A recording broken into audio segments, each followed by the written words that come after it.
안녕하십니까, 레필입니다. 1월 27일 두산중공업 보도록 하겠습니다. 먼저 증시 보겠습니다. 코스피 3.5% 하락했고요. 코스닥 3.7% 하락했습니다. 오늘은 정말 크게 하락했고요. 이게 이제 코로나가 터지고 증시가 엄청나게 크게 하락할 때 그때 이후로 이렇게 3% 이상 거의 뭐 4%까지 하락하는 것은 또 이제 오랜만에 보는 것 같습니다. 그만큼 이제 증시 분위기가 굉장히 좋지 않았고요. 지금 간밤에 이제 미국 증시도 사실 이제 반등을 크게 했었습니다. 나스닥은 특히 이제 3%까지 반등을 하다가 지금 이제 파월 FOMC에 대한 그런 얘기가 좀 나오면서 회의 결과가 사실은 기대치보다는 못했던 것 같습니다.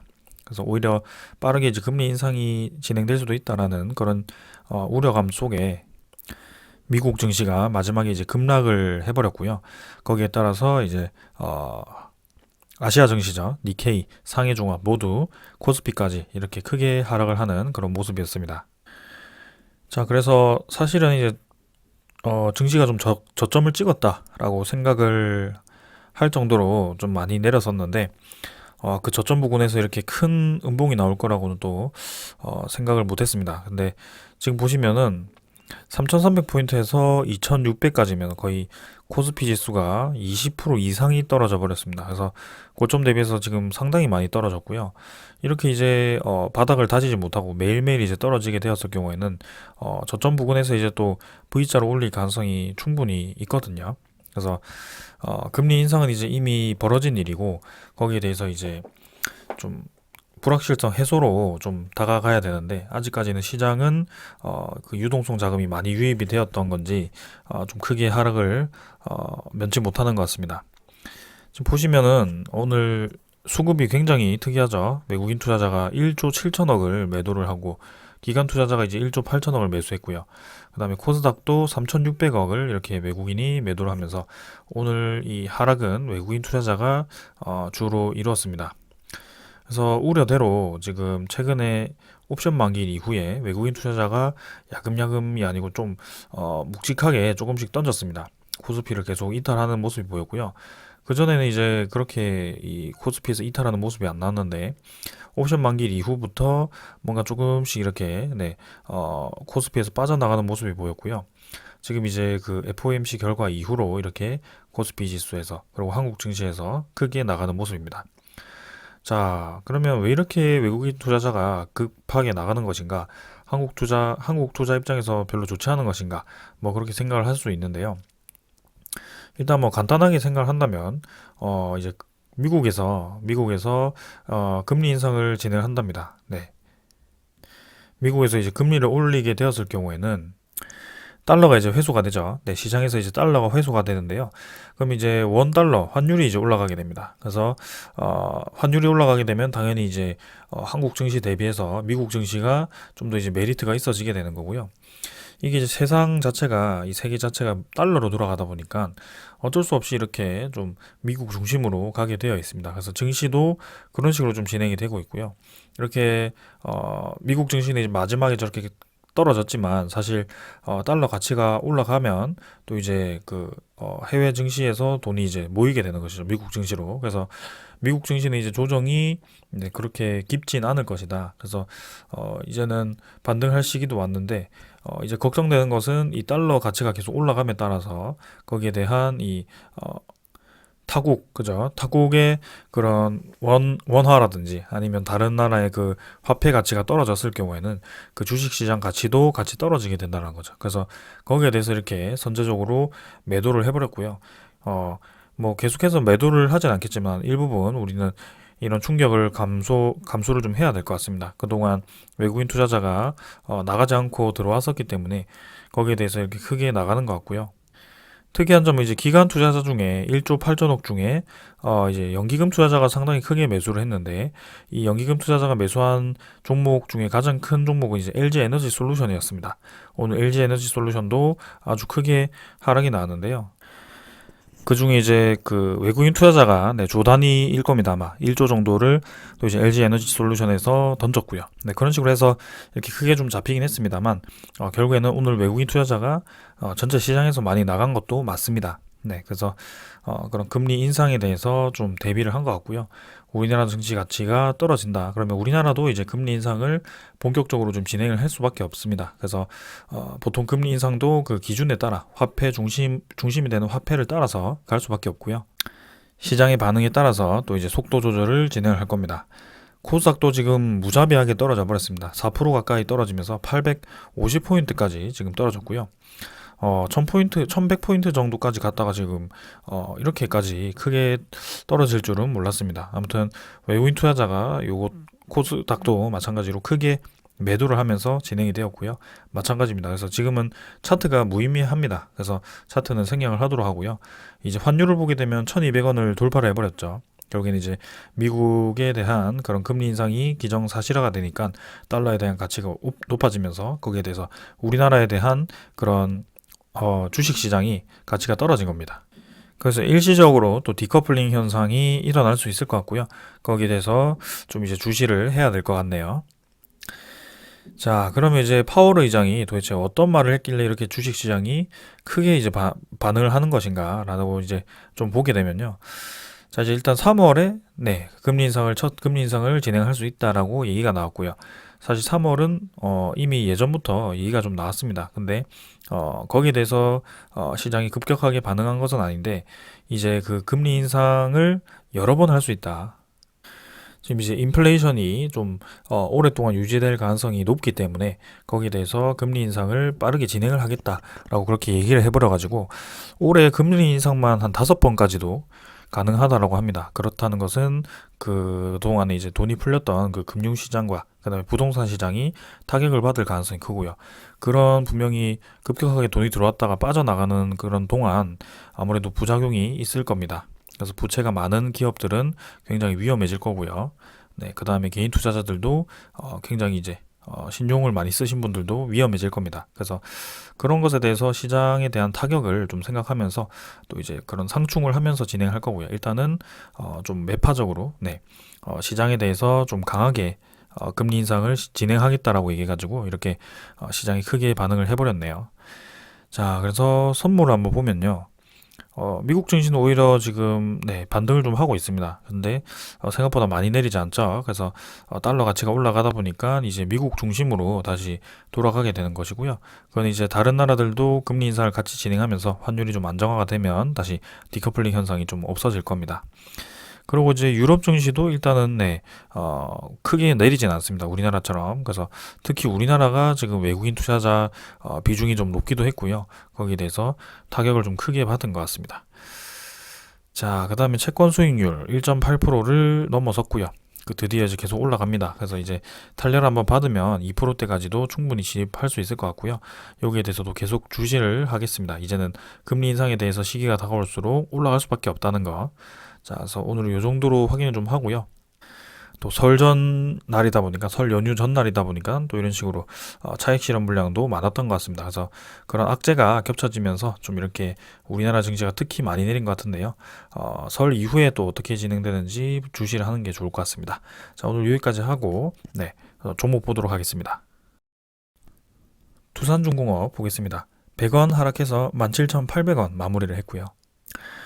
오늘은 네, 크게 움직임 없이 부합 마무리를 좀 했습니다. 그래서 상승 하락을 반복하면서 뭐 마지막에 조금 하락을 했는데요. 시간의 가격도 뭐 크게 중요하진 않고요. 50원 정도 상승했습니다. 단 그런데 오늘 이 하락은 사실 증시 하락에 대비하면 굉장히 선방을 했다. 평소 같으면 한 5% 이상 상승한 것과 비슷할 정도로 지금 다른 종목들은 굉장히 크게 하락을 했는데 지금 두산중공업은 잘 선방을 해주었습니다. 그래서 그 확실히 이제 강한 모습을 보여주고 있고요. 원전 관련 종목들이 좀 이제 시장 하방 압력에 대해서도 좀 방어를 잘 하는 모습이었습니다. 그래서 두산중공업도 이제 내일 장 끝나면 이제 유상증자 가격을 결정할 수 있는 그런 날짜가 다가오기 때문에 거기에 대해서도 좀 이제 주가를 좀 관리를 좀 해야 되는 차원이고요. 지금 매일매일 좋은 소식을 뿌리고 있는데도 불구하고 시장 분위기 그러고 이제 공매도에 대한 그런 부담감 때문에 좀 이게 주가가 많이 오르지는 못했습니다. 그래도 최저점에서 좀 반등을 해서 지금 증시 하락에도 잘 버틴 것은 굉장히 좋은 모습이고요. 이게 이제 내일도 잘 버티고 그다음에 다음 주에 본격적으로 좀 반등을 시작한다면 좋은 움직임 보일 것 같습니다.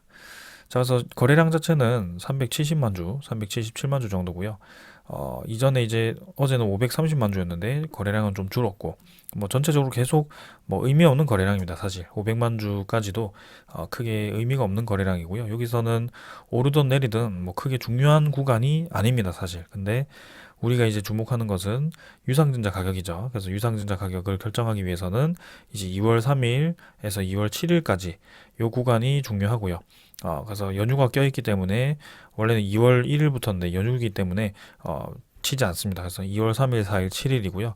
그 3일 정도의 거래일 동안 주가가 어떻게 형성이 되고 거래량이 어떻게 되느냐에 따라서 산술 평균에 대한 그 가격이 달라질 거고요. 거기에 대해서 유상증자 가격이 확정이 될 것이다. 그렇게 말씀을 좀 드립니다. 자, 그래서 오늘까지가 이제 신주인수권 증서 거래였습니다. 그래서 이제는 매도를 하려고 하시도 매도를 할 수 없고요. 이대로 이제 매도가 되었기 때문에 상장 폐지가 될 겁니다. 그럼 이제 2월 3일에 증시가 열렸을 때는 이제 유상증자 청약을 하기 위해서 금액을 납입을 해 두셔야 되고요. 계좌잔고에. 그럼 이제 증권사에 직접 연락을 하시거나 아니면 증권사에 대해서 문자 안내를 받으셨으면 그 매뉴얼대로 진행을 하시면 되겠습니다. 그래서 유상증자 가격은 일단은 16,000원 정도로 1차 유상증자 가격이 결정이 되었는데 지금 가격대로 보았을 때는 16,000원보다 이제 떨어질 가능성이 높죠. 근데 이제 다음 주 증시 반등 때 이제 두산중공업이 어떻게 움직이느냐에 따라서 주가가 많이 바뀔 것 같습니다. 일단은 2만 원 이상이 돼야 됩니다. 그 3일 동안의 평균 가격이 2만 원 이상은 되어야지 이 16,000원이 확보가 되는 상황이고요. 2만 원 아래로 형성이 되면 이제 15,000원대라든지 14,000원대까지도 가능한 구간입니다. 근데 지금 최악의 상황은 좀 면한 것 같고요. 두산중공업이 증시에 따라서 지금 쭉쭉 내려가는 것이 아니고 어느 정도 이제 라인을 받쳐주면서 반등할 기미를 좀 보이고 있기 때문에 다행이라고 좀 생각을 합니다. 자, 그래서 계속해서 진행을 좀 해보면요. 일봉상으로는 이제 저점 부근, 최저점 부근에서 다시 반등을 좀 해버렸습니다. 그래서 17,000 원래는 400원 정도였는데 잠깐 이제 16,000원, 17,000원 정도죠. 17,000원 정도까지 한번 찍고 올라왔고요. 여기서는 아직까지도 241선을 회복을 하지는 못했습니다. 근데 이 박스권 이 그림 자체는 유지를 하는 것 같고요. 여기서 이제 V자로 좀 반등을 해준다면 이런 그림을 만들어 준다면 또 이제 굉장히 좋은 그림이 만들어질 것 같습니다. 그래서 주기적으로 움직이는 아주 투자하기 좋은 그런 패턴이 만들어지고요. 여기에 대해서는 이제 3월 4일 그 신주 상장이 이제 어떻게 되느냐 거기에 대해서 좀 가격이 많이 달라질 것 같습니다.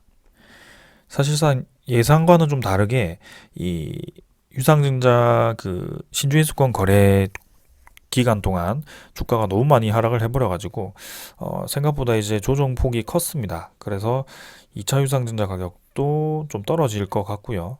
최종 유상증자 가격도 떨어짐에 따라서 사실 이제 신주가 상장이 되더라도 하락폭이 생각보다는 크지는 않을 것 같다라는 생각이 들고 있고요. 그때도 이제 증시 분위기에 따라서 좀 많이 달라지겠지만 이전처럼 이렇게 유상증자를 실시한다고 해서 이런 식으로 떨어질 것 같지는 않습니다. 신주가 나오더라도 이때는 이제 분명히 이제 MSCI에 대해서 오버슈팅이 있었고요. 네, 거기에 대해서 유상증자 가격도 높게 잡혔습니다. 9,980원으로 잡혔던 것 같고요. 1차 유상증자 가격이 9,620원인가 네, 그랬던 것 같습니다. 그래서 오히려 2차 유상증자 가격이 높아지면서 이렇게 높게 유지가 되었고요. 그리고 MSCI가 편입이 되니까 모건 스탠리라든지 그 다음에 JP 모건 요런 쪽에서 의무적으로 이제 두산중공업의 지분을 늘렸어야 됩니다. 그래서 지금 같은 경우는 이제 요때 이제 공매도 금지 기간이어서 공매도 칠 수도 없었고요. 거기에 대해서 뭐 공매도와 주식을 교환한다 뭐 그런 이 것들을 할 수 없었는데 지금 보시면은 그런 게 가능해졌습니다. 그래서 이 패턴이 완전히 좀 다르게 지금 다른 양상으로 진행이 되었다라고 보시면 될 것 같고요. 그래서 이제 2차 유상증자 가격이 그들의 목적이 만약에 2차 유상증자 가격을 떨어뜨리는 목적이었다면 2월 7일까지 이제 주가가 크게 반등을 하지 못한 채 이미 많이 내렸기 때문에 좀 반등을 하더라도 목적 달성이 될 것 같습니다. 그래서 그 목적을 달성을 한다면 원래는 이제 제가 초기에는 2월 8일부터 해가지고 3월 4일 요 포함해가지고 앞뒤로 해서 주가 조정이 좀 나올 수 있다라고 말씀을 드렸는데요.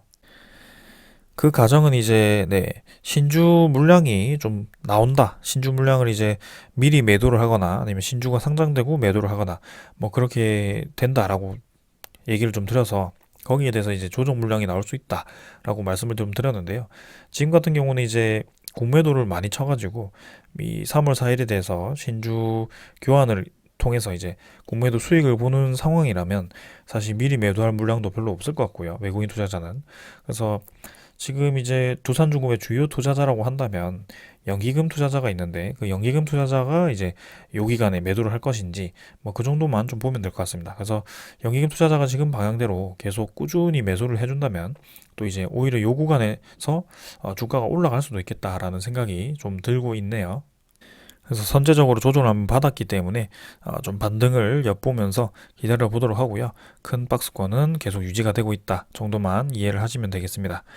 자, 그래서 이제 반등을 했을 때 뭐 요렇게 진행을 하든 뭐 횡보를 좀 하다 올라가든 뭐 상관없습니다. 결국에는 26,000원 정도에 도달했을 때 이 세 번 정도 터치하는 이 구간에서 한 번 또 맞고 떨어질 것인지 그 정도만 보면 될 것 같고요. 여기서 이제 뚫고 나간다면 이제 우리의 페이스대로 진행이 될 겁니다. 그래서 제가 이 구간을 되게 쉽게 그렸지만 사실은 이제 시간이 좀 더 필요합니다. 2월, 3월은 이 구간에서 계속 주가를 유지를 할 것 같고요. 적어도 이제 4월은 되어야지 조금 이제 올라가는 방향 그 정도 이 뚫기가 나오지 않을까. 그때는 이제 거래량이 터지겠죠. 네, 거래량이 이제 이런 수준처럼 이제 거래량이 한 번씩 붙기 시작할 겁니다. 여러분들이 두산중공업을 주목하실 때는 이때입니다. 거래량이 지금 많이 죽어 있기 때문에 거래량이 이제 2천만 주 이상 터져준다. 2천만 주 이상 터져주면서 뭔가 양봉이 쭉 올라간다. 이때부터 좀 관심을 가지시면 될 것 같고요.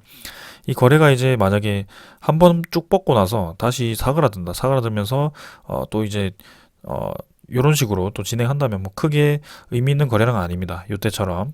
하지만 이 거래량이 이제 사라면서 그 다음 날에도 전날보다 더 증가를 한다든지 그 며칠 동안 그 거래량이 유지가 된다면 그 상승 초입기죠. 네. 그 지점일 가능성이 큽니다.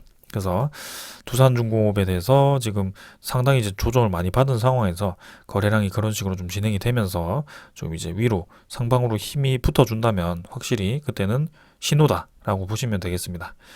그때까지는 이제 뭐 크게 차트 그 다음에 뭐 거래에 대해서 뭐 신경 쓸 필요는 없을 것 같고요. 지금은 우리가 보던 이 241선 좀 이탈을 했지만 결국에는 크게 이탈한 것도 아니고요. 시장이 지금 뭐 워낙 많이 내려가지고 코스피가 20% 내렸는데 두산중공업이 이 정도면 정말 잘 선방한 겁니다. 여러분들 지금 유상증자 발표 이후에 두산중공업이 이제 이 가격까지 떨어졌었잖아요. 그래서 보시면은 11월 30일부터 해가지고 네 언제죠? 1월 26일까지죠. 오늘 1월 27일까지죠. 그 동안에 코스피 지수를 한번 보겠습니다. 11월 30일부터였나요? 11월 26일부터였나요? 11월 30일부터 해서 지금 보시면은 이 정도네요. 그래서 코스피 지수가 그때도 이렇게 진행이 되긴 했습니다만 반등 이후에 지금 이렇게 쭉 떨어져 버렸습니다. 그래서 이 정도만 하더라도 지금 지수가 10% 이상 떨어진 거거든요. 그래서 보통 지수가 10% 정도 떨어졌다라고 한다면 최소 이제 10% 이상 떨어진 종목들이 상당히 많이 나올 수밖에 없는 그런 상황이다라는 것을 아셔야 됩니다. 두산중공업도 마찬가지, 10% 이상 좀 떨어지긴 했습니다만 뭐 증시에 딱 맞게 그냥 떨어졌다라고 생각을 하고요. 원래는 이제 좋은 모양을 좀 만들었습니다. 네, 이런 구간에서 사실 올라가야 되는 구간이긴 했는데 그 구간이 오히려 이렇게 공매도가 쏟아지면서 좀 하락을 했던 그런 구간이기도 하죠. 그래서 기술적으로는 올라가는 자리를 만들고 이런 식으로 두드려 버리니까 참 황당할 수밖에 없었습니다. 그래도 결국에는 자리 잘 만들었고요. 지금 이제 반등 자리 딱 만든 것 같습니다. 그래서 이대로 이제 설 지나고 나서 본격적으로 좀 상승을 했으면 좋겠고요. 주가는 딱 19,000원대 네, 19,000원대까지만 올라가더라도 유상증자는 부담 없이 네, 유상증자 모집가액도 충분합니다. 네, 그래서 그 정도까지만 좀 이제 주가를 끌어올려 줬으면 좋겠습니다.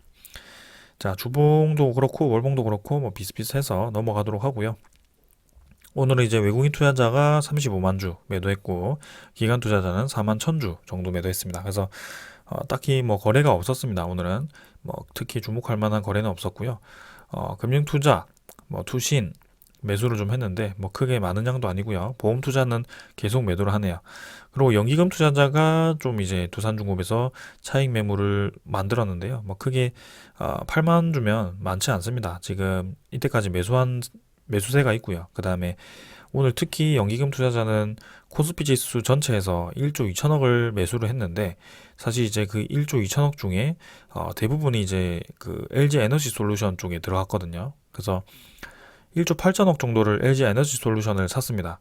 그래서 나머지 1조 2천억이라면 6천억이죠. 6천억을 순매도를 했었어야 됩니다. 그 매도금을 이제 대부분 뭐 대형주에서 빼지 않았을까요? 그래서 기계적으로 두산중공업에서도 조금 일부분 좀 빠져나간 것이 아닐까라는 생각을 하고요. 뭐 크게 주목할 만한 그런 움직임은 아니었습니다. 그래서 연기금 투자자는 계속 이제 매수 방향으로 가는지, 그리고 아까 말씀드린 것처럼 네, 2월 8일부터 해서 3월 4일까지 어떤 포지션으로 움직이는지 뭐 그 정도만 지켜봐 주시면 되겠습니다.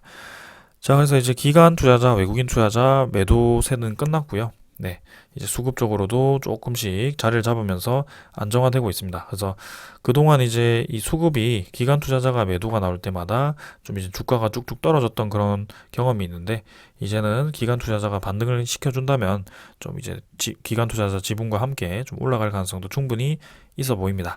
자, 그래서 조금만 더 참고 기다려 보도록 하고요. 우리나라 증시는 조금 아직 부담스럽게 움직이긴 하지만 결국에는 좀 안정기를 찾고 다시 실적주, 성장주 위주로 좀 반등을 해줄 거라고 생각을 합니다. 자, 그래서 이 정도 보면 될 것 같고요. 그 다음에는 이제 네, 공매도 잔고 한번 볼까요? 두산중공업. 공매도 잔고가 오늘은 좀 늘었습니다. 조금 늘었고요. 크게 많은 양 아니었습니다.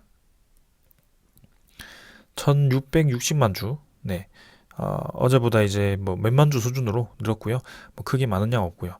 확실히 이제 공매도 거래도 많지 않습니다. 이제는 좀 그래도 10%대라서 뭐 그렇게 적은 편은 아니지만 그래도 이전처럼 막 30%대를 찍으면서 막 이제 공매도가 대놓고 나 이제 공매도 엄청나게 칠 거다라는 그런 신호가 없습니다. 그래서 업틱룰 예외도 지금 확실히 없어졌고요. 그래서 특이한 구간은 요 구간이었죠. 요 정도 구간. 그래서 공매도가 급증을 하고 그다음에 그 공매도 중에 업팅로 예외 비중이 굉장히 컸던 구간이었고요. 이 공매도 거래가 이제 신주 상장 물량을 채워주는 것인지 그건 이제 3월 4일에 외국인 투자자 지분을 보면 대충 알 것 같습니다. 자, 그래서 이 정도로 좀 진행이 되었고요. 이제는 대차 잔고도 한번 확인해 보겠습니다. 자, 대차 잔고는 이제 조금 이제 멈췄죠. 상승세가 멈췄고요. 오늘은 이제 체결이 50만 주, 상환이 3만 9천 주. 뭐 체결이 한 44만 주, 45만 주 정도가 된 것 같은데 뭐 크게 많은 양도 아니고요. 그래서 공매도 거래가 특이했던 것처럼 대차 잔고도 특이한 구간이 있었습니다. 그래서 13일부터 해가지고 대차 잔고도 요때 24일까지 딱 이렇게 증가를 했고요. 그래서 늘어난 대차 잔고 수로 따진다면 한 4천만 주 정도가 네, 늘어난 상태입니다. 그래서 그 4천만 주가 이제 공매도 잔고와 같이 지금 늘어나 있는 상태에서 또 이제 언제 상환이 되는지 3월 4일에 대차 잔고가 또 대규모로 상환이 되는지 뭐 그 정도도 같이 살펴보면 될 것 같고요. 주가를 찍어 눌리려고 했다면 지금 어제와 같은 반등이 나오지 않았을 거고 오늘과 같이 증시가 떨어지는 날에는 또 이제 크게 떨어졌어야 되는 것이 사실입니다. 근데 확실히 공매도라든지 대차 잔고가 지금 이제 증시 이 두산중공업 주가를 마냥 떨어뜨리기 위해서 지금 늘어난 상태는 아닌 것 같고요. 확실히 이해관계가 있는 그런 이제 사용을 하는 것 같습니다. 공매도를 그게 이제 신주 상장이 되었을 때 교환 목적으로 진행되는 것이 아닌가라는 그런 합리적인 추측을 하는 것이죠. 자, 그래서 그 정도로 진행이 좀 된 것 같고요. 그 다음에는 이제 종목 상세를 보게 되면 추정 물량은 35만 주 매도해서 당일은 34만 주. 그래서 뭐 거의 비슷했습니다. 그래서 보율 자체는 또 이제 떨어지네요. 그래서 7.3% 정도. 그래서 여기서 더 이제 보율을 떨어뜨릴 것인지 뭐 결국에는 그 신주 상장이 되었을 때 또 상장 물량이 늘어날 거기 때문에 거기에 대해서 또 지분이 늘어날 거기 때문에 미리미리 이렇게 본주를 매도를 쳐놔가지고 네, 지분을 많이 감소시켜 놓은 상황인 것 같습니다. 그래서 패턴이 좀 비슷한 것 같네요. 저번에 합병 신주 발행할 때와 비슷한 움직임으로 지금 진행을 하고 있고요. 네, 그것도 이제 곧 한 달 정도면 어떻게 되는지 결과를 알 것 같습니다. 자, 그러면 이제 대차장구까지 다 확인을 했고요. 자, 44알, 두산중공 44알에 대해서도 좀 보겠습니다. 지금 3,255원으로 마무리를 했고요. 자, 결국에는 올라서 마무리했네요. 그래서 지금 이것도 굉장히 특이한 상황입니다. 네, 신주 인수권이 이렇게 주가가 올라서 마무리하는 경우가 사실 많지는 않은데, 네, 이 유상증자 참여를 하지 않기 위해서 좀 마지막에 매도를 하면서 끝내는데 이런 식으로 또 오히려 올라가는 움직임이 나오네요. 그래서 신주 인수권을 매수하는 매수 세력이 확실히 있었다라는 것이 보여지죠. 네, 그렇다는 것은 지금 이제 2,580원 정도부터 이제 시작을 했었습니다. 시초가가. 근데 어 이렇게 보시면 이렇게 호가 자체가 올라갔다는 것 자체만으로도 매도보다 매수세가 훨씬 강했다는 것이 보여지고요. 그리고 이제 2,580원 대비해서 지금 3,255원이면 신주인수권이 거의 20% 정도 상승을 했죠. 네. 그래서 20% 정도 상승해서 지금 마무리를 20% 이상 올랐네요. 네, 거의 25% 정도는 오른 것 같네요. 그래서 상당히 이제 많이 올랐다. 그래서 지금 특이한 거래가 이루어졌고요. 거래원을 보게 되면은 오늘은 이제 또, 네, UBS, 네, 여기서 많이 들어왔습니다. 외국인 투자자가 확실히 지금 두산중공업 44알에 대해서 번갈아 가면서 좀 많이 매수를 하고 있구나라는 것이 보이고요. 그 매도를 보시면은 또 이제 NH투자증권은 계속해서 1위를 가지고 있지만 또 오늘 같은 경우는 매수세가 더 강했네요. 아무튼 지금 첫날에는 이제 모건 스탠리, 그 다음에 JP 모건이 매수를 했고요. 그 다음에 오늘 같은 경우는 UBS가 매수를 했고요. 그 전에는 제가 좀 잘 기억이 안 나는데 아무튼 좀 외국인 투자자가 확실히 좀 적극적으로 지금 네, 신주인수권 증서를 매수를 한 것을 볼 수 있습니다. 그래서 지금 신주인수권 증서를 많이 매수를 해가지고 결국엔 유상증자를 참여할 수 있는 권리가 생겼고 거기에 대해서 공매도를 상환을 하는 중에 이제 신주 상장된 물량을 교환을 하는 것이죠. 그런 것들을 노리는 것이 아닌가라는 것이 제 생각이고요.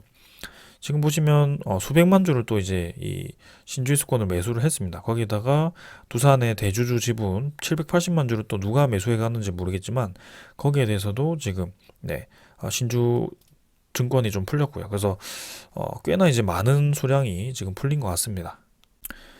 그래서 얼핏 계산하더라도 1,000만 주 이상이 지금 이런 식으로 좀 네, 유통이 좀 된 것 같고요. 거기에 대해서도 네, 한번 기다려 보겠습니다. 일단 그 모건 스탠리와 JP 모건도 사실 뭐 군매도를 좀 많이 치는 세력이긴 하지만 또 이제 특이한 사항이 하나 있거든요. 지금 이제 1월 27일입니다. 네, 1월 27일인데 2월이면 여러분들 MSCI 편입을 진행하게 됩니다. 근데 두산중공업은 이미 MSCI에 편입이 되어 있는데요. 그 중에서도 이제 MSCI에 대해서 비중 조절을 하거든요. 그래서 작년 11월에 반기 리밸런시 때는 사실 두산중공업에 대한 그런 이 MSCI 편입 비중이 그죠. MSCI에서 비중이 떨어진 것 같아요. 그래서 그때 11월 30일 정도였죠. MSCI 이후에 모건 스탠리가 좀 많이 두산중공업에서 매도를 하는 경향이 좀 있었는데요.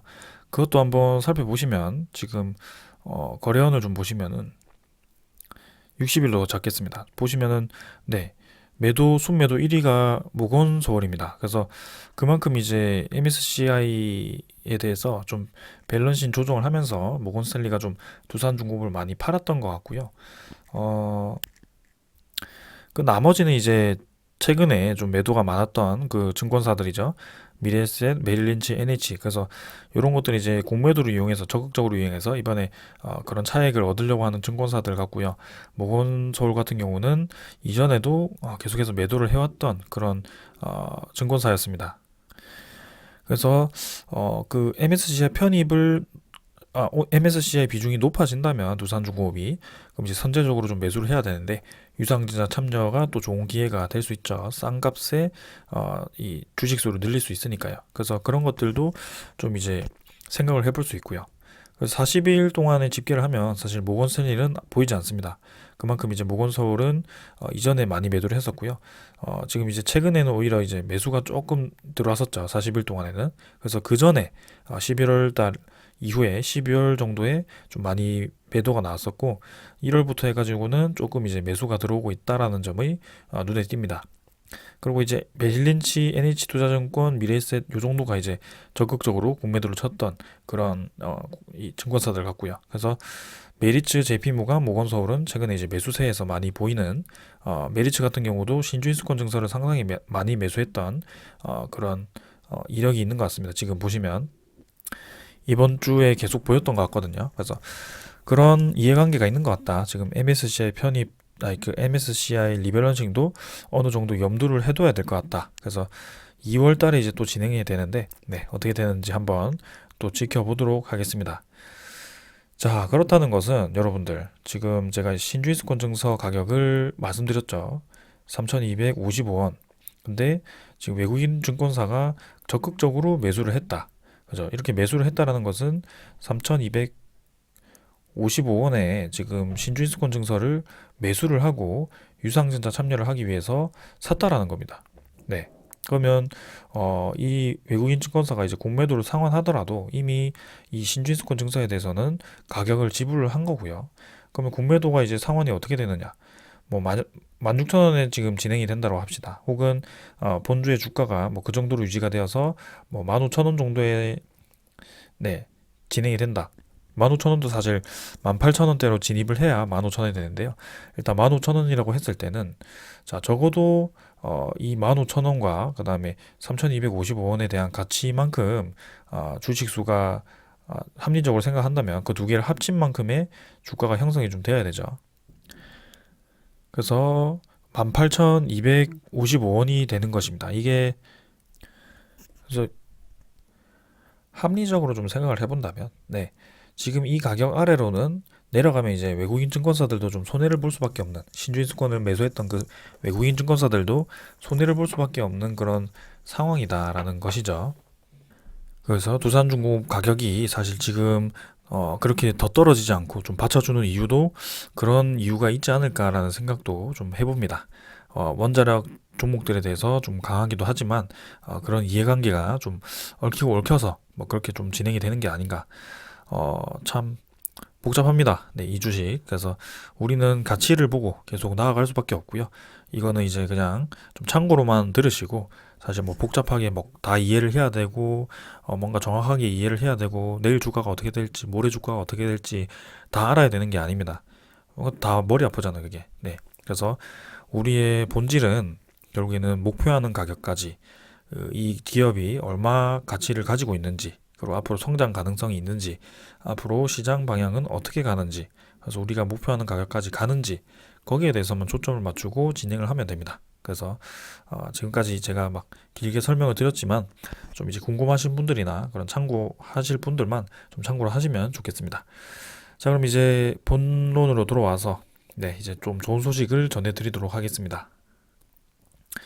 먼저 이제 두산중공업에서 어제 이제 해상풍력 얘기를 제가 풍력 발전 얘기를 드렸는데 어제는 이제 제주도 쪽에 풍력 발전 얘기였고요. 오늘은 드디어 이제 8메가와트 얘기가 나왔습니다. 그래서 우리나라에는 지금 5.5메가와트가 다 설치가 되어 있는데 이제 8메가와트급을 두산중공업에서 개발을 진행을 했고요. 그 8메가와트급의 핵심은 블레이드입니다. 그래서 블레이드 길이가 이 100m 이상이 되기 때문에 블레이드 길이 포함해서 232m가 되고요. 상당히 높죠. 해상풍력 발전이. 그래서 그렇게 큰 블레이드를 설치를 해서 이제 진행을 한다.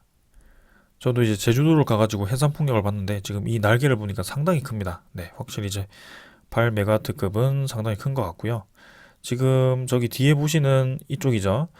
이쪽과 날개가 길이가 완전히 다르잖아요. 지금 보시면 여기는 이제 한 2분의 1, 3분의 1밖에 안 오는데 지금 요거는 이 길이만큼 거의 다 내려왔습니다. 그래서 그만큼 이제 블레이드가 크다라는 것을 보시면 될 것 같고요. 이 사진 전체의 그 실증하기 위한 그 설치를 한 게 아니고 이거 하나 정도인 것 같아요. 그래서 8메가트급 해상풍력 발전기 상용화에 이제 박차를 가한다. 그래서 국책과제죠. 전라남도 이제 영광군 백수읍에 위치한 국가풍력실증센터에 8메가와트급 해상풍력 발전기 시제품을 설치를 완료했다라고 이제 밝혔다라고 하고요. 이달 말에 이제 시운전에 들어가서 6월에 국제 인증을 취득하고 상용화 준비를 마칠 예정이라고 합니다. 그래서 생각보다 빠르게 진행이 됩니다. 그래서 올해 이제 6월에 국제 인증 취득하고 상용화 준비를 끝내면 이제 올해 뭐 4분기 정도 그 정도에는 또 이제 본격적으로 8메가와트급이 성능이 괜찮다면 이제 보급이 되지 않을까, 우리나라에 보급이 되지 않을까라는 생각이고요. 그래서 특히 두산중공업은 8메가와트급 풍력 발전기의 기어 리스 방식이죠. 기어가 없는 방식입니다. 그래서 직접 구동형 발전기를 적용을 했고요. 기어가 없기 때문에 이 동력 전달 장치가 단순하고 구조적 안전성과 이제 에너지 효율이 높아지는 것이죠. 마찰력이 없기 때문에. 그래서 유지 보수 비용을 절감해주는 장점이 있다라고 합니다. 그래서 두산중공업 이제 우리나라 국내 풍황에 최적화시킨 8메가와트 풍력 발전기를 이제 상용화할 준비를 하고 있다.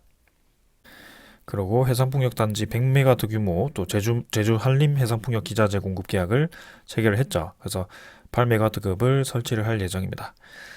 자, 이제 계속해서 우리나라 이 풍력 시장에 두산중공업 블레이드가 들어갈 예정이고요. 거기 이제 수요가 이제 많아질 거기 때문에 또 제2 공장, 풍력 2호 공장을 준공을 하고 또 이제 준비를 하고 있는 모습이었습니다. 그래서 올해는 또 이제 풍력 발전에 대한 그런 매출도 상당히 이제 증가를 할 것으로 보이고요. 어떻게 될지 한번 지켜보겠습니다. 그 다음에 이제 원전 얘기를 좀 해야 되겠죠. 일단은 요거는 제목만 보고 넘어가겠습니다. 미국에서 이제 원전 규제를 푼다라고 합니다. 그래서 SMR에 대한 시장이 계속해서 열리고 있고요. 웨스트 버지니아주에서 원전 도입 금지를 이제 폐기 추진했다고 합니다. 그래서 이제 원전을 하지 않겠다라는 그런 주도 이렇게 원전을 추진하게 되는 그런 상황이 벌어졌고요. 압도적으로 찬성으로 통과를 해서 이제 그런 원전에 대한 그런 법이 원전을 막는 법이 모두 풀리고 있다. 그래서 이제 미국은 계속해서 원자력에 대한 시장이 커질 것이다.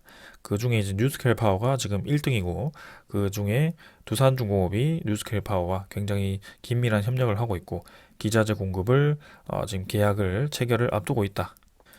그래서 확보한 그 기자재만 하더라도 거의 3조 원 규모이기 때문에 수년 동안 두산중공업은 매년 꾸준한 매출액이 예상되는 상황입니다. 그리고 SMR뿐만이 아니고 뉴스케일뿐만이 아니고 엑스에너지라든지 아니면 뭐 다른 이제 우리나라 또 스마트 소형 원전 모듈이죠. 그쪽도 이제 협력을 하고 있고요. 그래서 여러 가지 모델을 지금 연구를 하고 있기 때문에 상당히 이제 많은 수혜가 기대가 됩니다. 그리고 이제 말씀드릴 것은 이제 EU 그린 텍소노미입니다. 그래서 오늘 이제 기사가 나왔고요. EU 집행위에서 원전 천연가스 녹색 분류를 유지를 할 거라고 합니다.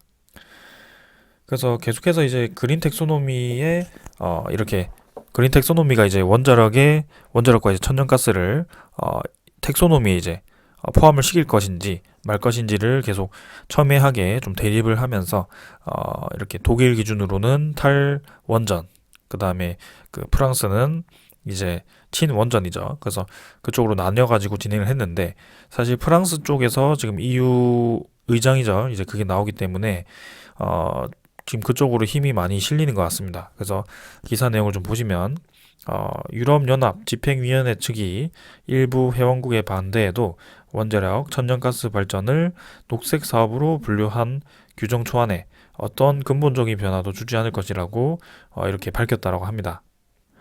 그래서 맥기니스 EU 금융서비스 담당 집행위원은 독일 일간 프랑크 프루터 너무 어렵네요. 아무튼 이 인터뷰에서 일부의 반대를 해결하기 위해서 이것저것 수정을 할 수도 있겠지만 실제로는 뭐 운신의 폭이 제한된 상태라고 합니다. 그래서 결국에는 깨끗하고 더 나은 미래로 나아가는 길에 과도적인 기술로 필요한 것이 천연가스와 원자력이라고 강조를 했고, 원자력, 천연가스 투자를 녹색 사업으로 분류한다는 방침을 고수를 했다라고 합니다. 그래서 EU 집행위는 회원국과 이렇게 전문가 자문단의 검토를 거쳐서 최종안을 내놓을 예정이고, EU 회원국이나 유럽의회는 다수결로 이제 최종안의 거부권을 행사를 할 수 있다고 합니다. 근데 다수결이기 때문에 사실 지금 탈원전보다는 친원전 쪽으로 힘이 많이 실리고 있거든요. 그래서 다수결을 진행했을 때는 이 그린 텍소노미로 좀 힘이 실릴 가능성이 크다라고 생각을 합니다. 그래서 회원국이 이제 지지를 할 경우에는 EU 차원의 법이 돼서 이제 2023년 발효가 되고요. 내년부터 이제 본격적으로 그 1333억 유로인가요? 네. 거의 1333조죠. 네. 그래서 그 정도의 이제 돈이 네. 이 원전 쪽으로 많이 풀릴 겁니다. 그 전부 다는 아니겠지만 꽤나 많은 돈이 이제 투자가 될 거고요. 그래서 원전을 이제 추진을 하고 있던 그런 여러 국가들에 대해서 혜택을 받을 가능성이 큽니다. 그리고 탈원전을 고수하던 그런 국가들도 주변국에서 이제 원전에 투자를 하면서 그런 혜택을 받기 때문에 본인들도 이제 사실 원전을 짓지 않으면 혜택을 받지 못하는 상황이 됩니다. 그래서 다시 이제 원전을 검토를 할 수도 있고요. 네. 그런 이해관계가 또 성립하기 때문에 원전 시장이 오히려 더 커질 가능성이 있다. 그래서 사실 이제 반대하는 입장에서는 원전 시장이 이제 그렇게 되면 너무나도 이제 규제할 수 없을 정도로 너무 커지기 때문에 좀 우려스러운 입장에서도 좀 반대를 했겠지만, 일단은 그런 식으로 과도기적 에너지 공백기를 그렇게 네, 원전으로 기저 에너지원을 안전한 에너지원을 만든다. 그리고 지금 이제 러시아와의 그런 대립 관계에서 충분히 네, 그런 이해관계가 성립하거든요. 이제 에너지는 안 보이기 때문에 네, 그쪽에서 이제 유럽 쪽에서도 안전한 에너지원을 많이 추구를 할 겁니다. 특히 독일 같은 경우도 에너지적으로 많이 불안하고, 지금 천연가스를 이제 막으면 바로 이제 독일이 큰 타격을 입을 수밖에 없기 때문에 최근에 그쪽에서도 큰 소리를 못 내는 그런 처지를 보이고 있습니다. 거기에 따라서 이 원전이 계속해서 좀 유리한 상황으로 가고 있고요. 우리나라도 마찬가지 국내 이 원전 인식이 바뀌고 있고요. 또 이제 그 여당에서도 탈원전에 대해서 좀 사과를 하는 그런 상황도 좀 벌어지고 있습니다. 그래서 이제 뭐 대선 결과에 따라서 원전의 인식이 또 완전히 바뀔 수도 있고요. 지금 우리나라도 지금 과도기적 상황입니다. 그래서 이 원전이 정말 올해 대박을 칠 것인지 한번 계속해서 꾸준히 관심을 가질 거고요. 지금 사실 두산중공업을 주목한 것이 지금 내수 시장을 기대하고 주목한 것이 아니기 때문에 내수 시장은 플러스 알파입니다. 그래서 내수 시장까지 좋아지면 당연히 네, 좀 더 플러스가 되겠죠. 그래서 그 기간까지 이제 얼마 남지 않았기 때문에 이제 3월, 4월이면 결정 다 될 겁니다. 그래서 조금만 더 힘내시고요. 힘든 장 이것도 이제 지나갈 겁니다. 결국에는 지나갈 수밖에 없고요. 네, 조금만 더 버티시면 되겠습니다. 자, 오늘은 여기까지 하고 마무리하고요. 이번 주 잘 마무리하고 이제 즐거운 설 보내고 또 이제 새로운 장 보면 될 것 같습니다. 자, 오늘 여기까지 하고 마무리하겠습니다. 감사합니다.